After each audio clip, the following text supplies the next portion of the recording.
교회 다니다 보면 저 사람 참 믿음 좋아 이런 말 할 때가 있지 않습니까? 여러분은 그 말을 할 때 어떤 의미로 얘기를 하나요? 만약에 누가 와가지고 믿음이 좋다고요? 그게 무슨 말이에요? 이러면 뭐라고 어떻게 설명하시겠어요? 어떻게 보면 항상 입에 달고 사는 말인데 그 뜻을 명확하게 인지하지 못하고 쓰는 경우가 많죠. 특히 교회에서 아주 많습니다. 그런 단어가 너무 많잖아요. 뭐 은혜 받았다 이런 것도 뭐 하나의 사례고요. 은혜 받는다는 게 도대체 무슨 소리죠? 아무튼 믿음 좋다 그럴 때 이거는 아닐 거예요. 아, 저분이요? 어우, 저분이 삼위일체 의심을 하지 않아요. 당신은 교회를 잘 안 다녀서 모르겠지만 삼위일체 그게 보통 믿기가 쉽지가 않거든요. 그런데 의심을 안 해요. 그뿐인 줄 아세요? 노아의 홍수, 홍해 갈라진 거 하나도 의심하지 않아요. 이런 의미로 저 사람 참 믿음 좋아 이렇게 말하지 않을 겁니다. 그러니까 어떤 특정 교리를 향해서 의심이 있냐 없냐의 여부를 가지고 믿음이 좋다 나쁘다라고 말하지 않아요. 그냥 당연시 여기니까. 물론 예외는 있습니다. 재림. 뭐 기독교인이라면 다 재림 믿는다고 하죠. 문제는 임박한 재림. 그래가지고 당장 뭐 내일이라도 예수님이 올지 모른다. 그런 마음으로 산다면 뭐 저축하고 뭐 집 사는데 목매고 막 그러겠어요. 안 그럴 거 아니에요. 90년대 초에 다미성교회 이장님 따라다니던 사람들 자기 재산 다 팔았잖아요. 그런 경우라면 재림이라는 교리를 가지고 저 사람 정말 믿음 대단해요. 이렇게 말할 수 있죠. 그러면 이건 어떻습니까? 저분이요. 우리 교회에서 자신의 죄인됨을 가장 깊이 자각하는 분이에요. 그래서 그냥 교회만 오면 울어요. 십자가 앞에서 무릎 꿇고 그냥 항상 그냥 통곡을 합니다. 예수님 은혜 때문에 하루하루를 정말로 눈물 없이는 못 사는 사람이에요. 사실은 이게 진짜 저 사람 믿음 좋다 그럴 때 정답이어야 할 것 같은데. 근데 교회에서 그런 사람 보고 어우 믿음이 참 좋아요 이러진 않잖아요. 그럼 이건가요? 저분이요. 얼마나 교회에 충성하는지 몰라요. 그냥 아침부터 밤까지 일주일 내내 교회에서 살아요. 목사님 말씀이라면 정말로 그냥 질문 없이 절대 충성, 절대 순종. 아니죠. 그런 사람도 뭐 믿음 좋다라고 이렇게 막 칭찬하진 않습니다. 그러면 우리가 누군가를 보면서 저 사람 참 믿음 좋아 그럴 때 그 믿음 좋다라는 거, 좋은 믿음이 있으니까 나쁜 믿음도 있겠죠? 아니, 교회에서는 나쁜 믿음이라고 안 하고 부족한 믿음도 있겠죠? 좋은 믿음, 부족한 믿음, 그거는 뭘까요? 사실 어제 이 문제를 가지고 좀 생각을 했습니다. 그러다가 결론을 이렇게 내렸어요. 딴 데서 찾지 말고 너 자신을 봐. 너 믿음 좋을 때 있었잖아. 너 어땠어? 그랬더니 딱 한 사건이 떠올랐습니다. 2003년 3월이었어요. 당시 제가 정말로 믿음이 좋았습니다. 지금 생각해도 이렇게 오싹할 정도의 어떤 특별한 체험도 했고요. 또 제가 유튜브에 올린 내 인생의 터닝 포인트라는 데에서도 자세하게 설명을 했지만 당시에 어떤 비즈니스 때문에 벤처 회사를 이제 미국에서 이렇게 개척하면서 쉽지가 않았거든요. 미국 사람들 만나서 설득하고 프레젠테이션하고 정말로 주님을 믿지 않고는 하루도 못 살 것 같은 막 그런 시간이었습니다. 말 그대로 기도로 살았어요. 당연히 뭐 새벽 기도는 필수죠.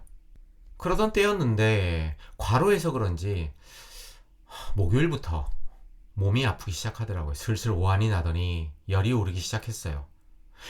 금요일날 회사를 출근할 상황이 아니었습니다. 회사를 못 가면 당연히 병원을 갔어야죠. 그런데 갑자기 마음에 이런 음성이 들리는 거예요. 기도해라. 나를 믿어라. 내가 너를 치료하겠다. 내가 살아있음을, 하나님이 살아있음을 너로 하여금 보게 하겠다. 알게 하겠다. 이건 뭐 도무지 의심할 수가 없는 너무도 확고한 성령의 음성이었습니다. 그래서 병원 가는 대신 금요일부터 기도를 했어요. 결론만 얘기하자면 토요일 저녁이 되어가지고는 거의 참을 수가 없는 상황이 됐습니다. 그런데 그렇다고 응급실에 갈 수는 없었어요. 두 가지 이유가 있었죠. 첫 번째, 응급실은 너무 비싸거든요. 주말이니까. 두 번째, 내가 예수님을 배신하는 것 같더라고요. 거의 12시 되어서는 뭐 이건 도저히 참을 수가 없어가지고 욕조에 물을 받고 얼음을 넣어가지고 그 속에 들어갔습니다. 그러다 결국은 응급실로 갔어요. 약을 받아서 먹었는데 놀랍게도, 아니 놀랍다고 해야 되나, 정말로 믿기 힘들 정도로 금방 몸이 좋아지더라고요. 열이 내리는 거예요. 너무 신기해서 제가 의사한테 물었습니다. 선생님 이거 무슨 약이에요? 그랬더니 그 의사가 나를 이렇게 보더니 페니실린이에요 그러는 거예요. 파란 알약이었습니다. 페니실린 2알. 그때 알았죠. 이 페니실린이라는 게 인류에게 얼마나 대단한 발견인가요? 아니면 발명인가요? 아무튼 문제는 그 다음이었습니다. 제가 당시에 어떤 신앙과 관련해 가지고 거의 매일 이렇게 저널을 기록을 했어요. 일기 같은 거였죠. 뭐 어떻게 보면 주님과 대화하는 어떤 기록, 뭐 주님께 쓰는 편지라고 할 수도 있고, 뭐 기도일 때도 있고, 뭐 여러 가지 형태였는데 답을 찾아야만 했습니다. 왜 하나님이 나를 고쳐주시지 않았는지. 지금 제 얘기를 듣는 사람 중에 기독교인이 있다면 몇 가지 이유가 탁탁탁 떠오를 거예요. 글쎄요, 그게 이유라고 하는 게 맞을까요? 더 정확하게 표현하자면 하나님을 위해 우리 인간이 만들어내는 합리화, 변명이죠. 물론 그때는 전혀 그렇게 생각하지 않았습니다. 제일 먼저 떠오른 건 이거였어요. 네가 하나님의 뜻을 다 알아? 하나님의 숨겨진 깊은 뜻이 있는 거야. 네가 그 뜻을 다 알면 네가 하나님이지. 네가 사람이야? 인간이겠어? 네가 창조자야? 뭐 항변할 수가 없죠. 당장 이번에 너 예수 안 믿는 의사 선생님 알게 됐잖아. 앞으로 그 사람 전도할 수 있잖아. 제가 당시에 그 전도에 목숨을 걸 때였거든요. 또 이런 생각도 했습니다. 아, 내가 교만했구나. 내가 하나님을 시험했구나. 하나님을 믿은 게 아니라 하나님을 테스트한 거야. 아, 의심하지 않고 믿는다라는 게 어떤 경우에는 하나님 앞에서 그게 교만이 되는구나. 아, 이거 엄청난 깨달음이라고 생각하고 막 적었습니다. 그런 게 많이 모이다 보니까 나중에 시간이 흘러서 부족한 기독교 시리즈 이런 것도 회사를 다니면서도 주말만 이용해가지고도 아주 짧은 시간에 쓸 수가 있었던 거고요. 아무튼 막 적었습니다. 근데 이유가 그것뿐이겠어요? 또 있죠. 너가 들은 거 성령님의 음성 확실해? 너 마음의 소리 아니야? 착각 아니야? 모르죠. 하지만 그게 착각이라면 도대체 착각과, 그러니까 내 소리와 성령님의 음성을 도무지 어떻게 구분하죠? 나로서는 불가능해요. 그때도 그렇게 느꼈어요. 정말 확실했거든요, 그때. 그럼 이런 건가요? 결과가 좋게 나오면 성령님의 음성이고 결과가 나쁘면 내 목소리였던 건가요? 하지만 제가 결정적인 답이다라고 생각한 건 따로 있었어요. 뭐냐? 내 믿음이 부족했다였습니다. 내 속에 의심이 있었다는 거였어요. 병원에 갔을 때 열이 40도가 넘었었는데 40도가 아니라 뭐 45도, 50도가 되었어도 뭐 그 말이 안 되는 얘기긴 하지만 하나님이 고쳐주실 거다라고 믿고 왜 끝까지 버티지 못했냐는 거죠. 그러니까 내가 끝까지 믿었다면 하나님이 분명히 고쳐주셨을 거라고요. 더 극적으로. 그래서 진짜로 제대로 간증할 수 있게 기적을 보여주셨을 거라고요. 그런데 내가 무서워서 살고 싶어서 결국은 인간적인 방법을 선택한 거였어요. 그거 아니야? 그거잖아. 너가 믿음이 없었잖아. 그거더라고요. 하지만 그때 내가 이렇게 저널에 적지는 않았지만 사실상 내 무의식 안에서 내가 찾은 진짜 답은 따로 있었습니다. 여러분도 그런 경우 있을 겁니다. 뭐 애들이 어릴 때는 다 아버지가 정말로 거대하게 보이잖아요. 우리 아버지 최고. 정말로 아버지의 어깨도 정말로 넓어 보이고 아버지 키도 정말 큰 것 같고 아버지 힘도 세상에서 제일 센 것 같고 정말로 우리 아빠가 세계에서 최고야. 우리 아빠가 정말로 안 해서 그렇지 맘 잡고 테니스 치면 조코비치도 이겨. 이렇게 생각하는 어떤 애가 있었다고 가정해 보자고요. 그 애가 어느 날 궁금한 게 하나 생겨가지고 아빠에게 쪼르르 달려왔습니다. 아빠, 이거 좀 가르쳐 주세요. 했는데 아빠가 몰라요. 모르는 정도가 아니라 멍한 표정으로 애를 보기만 합니다. 우리 아빠가 모르는 게 있어? 애가 적지 않은 충격을 받았겠죠? 그리고 그날 이후 그 아이는 더 이상 아빠에게 아무것도 묻지 않았습니다. 그게 아빠를 무시해서였을까요? 아빠를 믿지 못해서였을까요? 뭐 그런 측면도 뭐 조금은 있을 수 있지만 진짜 이유는 따로 있죠. 왜죠? 여러분 알 겁니다. 더 이상 아빠한테 실망하고 싶지 않아서예요. 더 이상 아빠가 작아지는 것을 보고 싶지 않아서입니다. 정말로 태산같이 우뚝 솟은 아빠가 이리저리 깎이는 모습을 보고 싶지 않아서예요. 그때 내 마음이 그랬던 것 같아요. 그러니까 분명히 하나님에게 실망했다고 해야 되나? 아무튼 그런 감정이 있었던 것 같아요. 어떻게 하냐고요? 그날 이후 몸이 아플 때 난 단 한 번도 하나님한테 고쳐달라고 기도하지 않았습니다. 그냥 바로 약 먹고 병원 갔어요. 행여라도 기도해, 하나님 이번엔 고쳐주실 거야, 이런 음성이 들릴까봐 그냥 바로 병원으로 갔습니다. 그런데 말이죠, 제가 이제 금요일 밤 제일 열심히 기도할 때 주님, 열을 떨어뜨려 주십시오. 그래서 살아계신 하나님을 증거하도록 도와주십시오. 막 이러고 있을 때 누가 내 모습을 봤다면 나중에 이렇게 말하지 않겠어요? 옥집사 믿음 대단해. 막 열이 펄펄 끓는데도 병원 안 가고 기도하더라고. 하나님한테 고쳐달라고. 20년 전 그때 내 모습이 교회에서 흔히 말하는 참 저 사람 믿음 대단해 할 때 해당하는 모습이 아닙니까? 예를 하나만 더 들죠. 제가 2003년에 버금가게 신앙이 좋았을 때가 중학교 1학년 2학년 때인데 그때는 막 너무너무 가슴이 막 뜨거워서 교회에서 봉사를 하지 않고 못 견디겠더라고요. 그런데 중학교 애가 할 수 있는 게 뭐가 있겠습니까? 유일하게 가능했던 게 유치부 선생이었어요. 그래서 유치부 교사를 했습니다. 당시 유치부 전도사가 아주 키도 작고 야리야리한 여자 전도사였습니다. 지금은 대전에 이름만 대면 유명한 교회 담임 목사의 부인이에요. 그 여전도사가 참 카리스마가 있었어요. 조그만 아이들한테도 설교하는데 정말로 열정을 쏟아서 복음을 전하고 애들 손잡고 기도하고 그런 모습 보면서 제가 상당히 정말 참 오랜 시간 그분을 존경했습니다.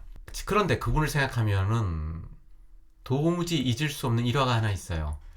일요일 오후였어요. 다 뭐 집회 끝나고 이렇게 있는데 그 당시에 이렇게 상가의 교회가 있었는데 2층 그 유치부 애들 예배 보는 여기 장소 구석에 전화기가 있었어요. 전화가 울리더라고요. 그 전도사가 가서 전화를 받았습니다. 왜 그랬는지 그때 따라갔어요, 제가. 그리고 전화 내용을 들었어요, 옆에 서가지고. 제가 지금도 그 내용을 기억합니다. 뭐 100% 같지는 않겠지만 권사님? 네, 지금 바로 출발하세요. 예, 병원으로 빨리 가세요. 제가 지금 기도할게요. 권사님 가는 길에 빨간 불 한 번도 들어오지 않을 겁니다. 녹색 불만 들어올 거예요. 고속도로처럼 바로 달려서 병원에 도착할 수 있을 겁니다. 네, 믿고 출발하세요. 전화를 끊고는 전화기가 구석에 있었으니까 벽을 딱 이렇게 잡고 이렇게 무릎을 꿇더라고요. 그러면서 기도를 시작하는데 아주 감동이었습니다. 그 전화 내용이 뭐였는지 여러분도 알겠죠? 저도 뭐 상대방 소리가 들리지 않았지만 충분히 알 수 있었습니다. 야, 이런 게 믿음이구나. 이게 살아있는 믿음. 진짜 믿음이구나. 이런 게 참 기독교인의 삶의 모습이구나. 어렸지만 그렇게 생각했습니다. 지금도 그때 기억이 생생해요. 지금 생각하면 그때 아유 전도사님 그때 어떻게 됐어요? 그분한테 한번 확인해 봤어요? 빨간불 한 번이라도 들어왔는지? 이렇게 물어봤으면 좋았을 텐데 뭐 당시에는 그런 생각 자체가 들지 않았죠. 묻는 것 자체가 말이 안 되잖아요. 하나님이 그런 기도, 그런 믿음을 안 들어주면 말이 에이 이거는 뭐 있을 수 없는 얘기니까. 그때 그게 제 마음이었습니다. 그러니까 만약에 여러분 중 누군가가 40년도 넘었네요. 81년인가 그러니까 42년 전 그날 그 일요일 오후 저하고 똑같이 그 자리에 서서 그 전도사 전화 통화를 들었다면 또 보고 들었다면 뭐라 그러겠어요? 정말로 대단한 믿음이다. 어우 저분 정말로 믿음이 야 정말 살아있는 믿음이에요. 이렇게 말하지 않겠습니까? 그러니까 이런 사람이 우리가 흔히 교회에서 말하는 아 저분 믿음이 정말로 대단해요. 이럴 때 해당하는 모범 답안 아닌가요? 믿음을 정의하는 방법은 수도 없을 겁니다. 정말요. 나쁘게 얘기해서 귀에 걸면 귀걸이, 코에 걸면 코걸이니까요. 믿음과 관련한 설교가 얼마나 많습니까? 믿음과 관련한 신앙서적이 얼마나 많습니까? 하나같이 믿음은 이것이다, 믿음은 이것이다 라고 얘기하는데 다 다르죠. 하지만 우리가 오늘 생각해봤던 주제, 우리가 흔히 얘기하는 믿음 좋다 그럴 때 거기에 해당하는 사람은 지금 제가 사례로 얘기한 그 두 가지 거기에 해당하는 사람 아닐까요? 만약에 그렇다면 믿음이 좋다라는 건 이렇게 정의할 수 있습니다. 믿음이 좋은 사람, 내게는 상식이 적용되지 않는다라고 생각하는 사람이죠. 내게는 세상의 법칙이 통하지 않는다. 나는 세상의 법칙과 상관없는 사람이다. 아니, 상관없다라는 말보다는 세상의 법칙을 초월해서 사는 사람이다. 이거 아닐까요? 그러니까 상식적으로 사는 건 뭐죠? 세상의 법칙에 맞게 사는 건 뭐죠? 아프면 병원을 가는 거예요. 그런데 믿음 좋은 사람은 병원 대신 기도원을 갑니다. 기도원에서 금식을 합니다. 가장 영양을 많이 필요로 하는 환자가 굶습니다. 돈이 없는 사람은, 돈이 당장 필요한 사람은 어딜 가야 되죠? 은행을 가서 대출을 받아야 되죠. 그런데 은행 대신 기도 골방으로 들어갑니다. 교회 기도실로 찾아갑니다. 이런 사람이 믿음이 좋은 사람 아닐까요? 더 쉽게 말하면 기적을 믿는 사람. 그 기적이 그런데 나에게만 유리하게 작용하는 기적인 거죠. 항상 그렇다는 건 아닙니다. 내가 흔들리지 않는 믿음을 붙잡고 있는 경우라면 이 세상 너머에 초자연적인 세계가 존재한다. 그리고 믿음은 그 세계와 접속하는 길이다 라고 믿는 사람이 많지요. 그리고 그런 이야기를 담은 책처럼 잘 팔리는 신앙서적이 없습니다. 제가 굳이 제목을 얘기하지 않아도 여러분 떠오를 겁니다. 그런 책이 한두 권입니까? 비록 내가 믿음 좋은 사람은 못 되지만 믿음 좋은 다른 사람의 이야기를 통해서라도 위로를 받고 세상에 기적이 존재한다는 사실을 확인하고 싶어하는 기독교인이 정말로 많습니다. 제가 지난 시간에 그랬잖아요. 왜 기독교는 야훼는 굳이 믿음을 요구할까? 이 문제와 관련해서 다음 시간에 생각해 보겠습니다. 그랬는데 전혀 딴 얘기를 하고 있네요. 사실 어제 고민을 좀 했습니다. 기왕 믿음이라는 어떻게 보면 뻔하지만 또 어떻게 보면 할 이야기가 무궁무진한 주제인데 기왕 시작한 거 자유롭게 내가 평소에 생각하던 거 고민했던 거 다 한번 다뤄보자 이렇게 결정을 했어요. 그러다 보니까 오늘 저번 시간과 연결되지 않는 이야기를 하게 됐습니다. 오늘도 긴 시간 들어주셔서 고맙습니다. 여러분, 아프지 마시고, 그게 아프고 싶지 않다고 해서 아프지 않는 건 아니지만, 다음 시간까지 안녕.